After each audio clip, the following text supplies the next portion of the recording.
Dash is an awesome 18-year-old young man, athletic, funny, caring, big group of friends. He's a good friend. He's an uncle, a brother, a good student. Well, Dash had graduated in May, and so it was his last summer before he was going to start college at Chico State. And he was having a blast, you know, hanging out with friends. We went on a big cruise with like 44 other people to celebrate all of the kids' graduation. And 5 days before he was to check into the dorm, he got really sick. He woke up on a Friday morning at 6 o'clock and he had a high fever and he was vomiting. So I took his temperature and I thought he had the flu.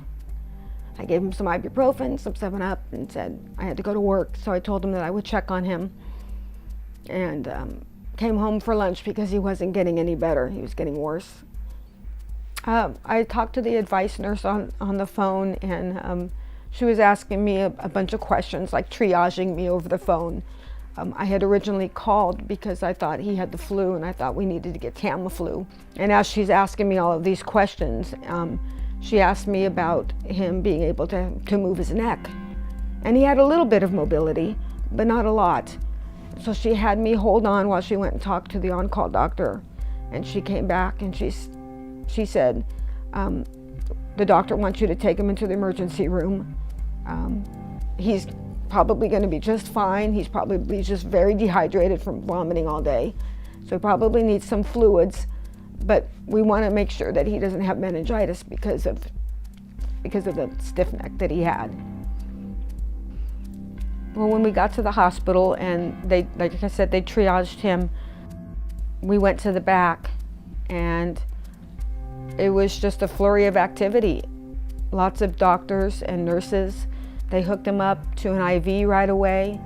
They took his vitals. His heart rate was just beating so fast and his blood pressure was so low.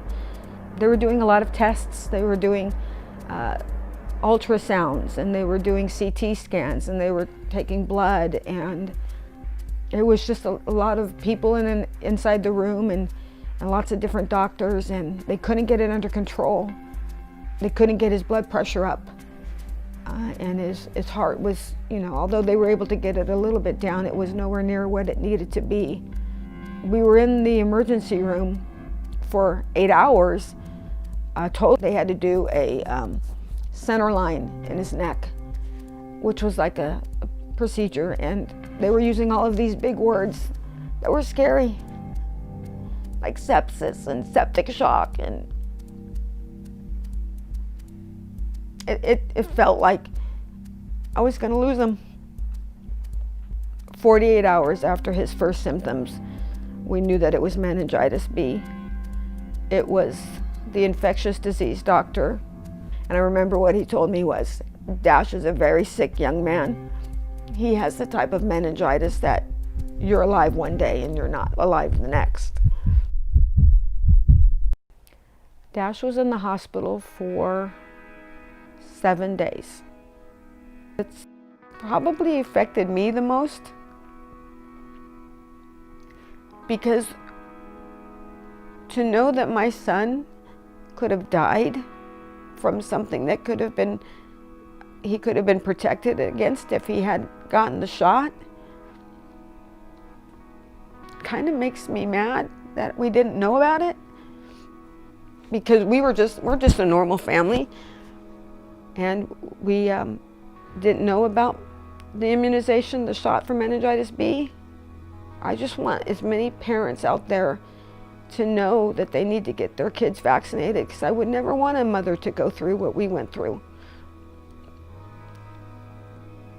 I want there to be more education, and I want doctors to talk about it more, and I want kids to be protected.